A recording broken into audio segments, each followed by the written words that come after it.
আমরা এখন পুনার সেই বিখ্যাত শনিবার ওয়াড়ার মধ্যে। বলা হয় 1758 সালে এটি একটি দুর্গ ছিল এবং এখানে 1000 লোক বাস করতেন। পঞ্চম পেশোয়া রাজা, পেশোয়াদের বংশের পঞ্চম রাজা ছিলেন নারায়ণ রাও। তো 1773 সালে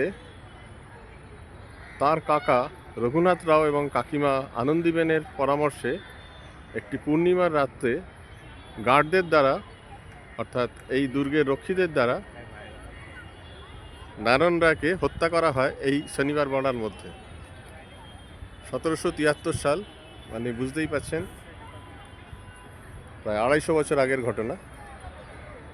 সেই সময় এটি একটি দুর্গ ছিল, কিন্তু কথিত আছে যে তার পরবর্তীকালে বেশ কিছু সময় ধরে পূর্ণিমার রাত্রে এই নারায়ণ রায়ের ঘোস্ট, অর্থাৎ নারায়ণ রায়ের প্রেতাত্মা সাহায্য প্রার্থনায় বারবার দেখা দেন।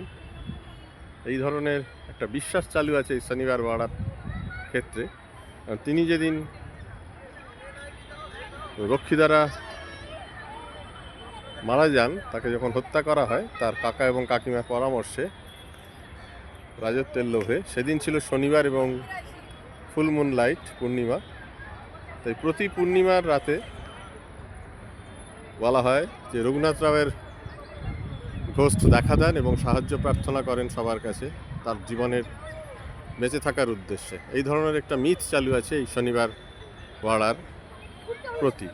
পুনার বিভিন্ন জনগণ এটা জানেন। মহারাষ্ট্রের মধ্যে এটি একটি কথিত গল্প আছে এবং আপনারা দেখবেন এই শনিবার ওয়াড়ার মধ্যে খুব অতি সম্প্রতি যে হিট ফিল্ম বাজিরাও মাস্তানি হয়েছে, তার বেশ কিছু শুটিং এর মধ্যে করা হয়েছে। তাই একটি হিস্টোরিক্যাল প্লেস এই শনিবার ওয়াড়া।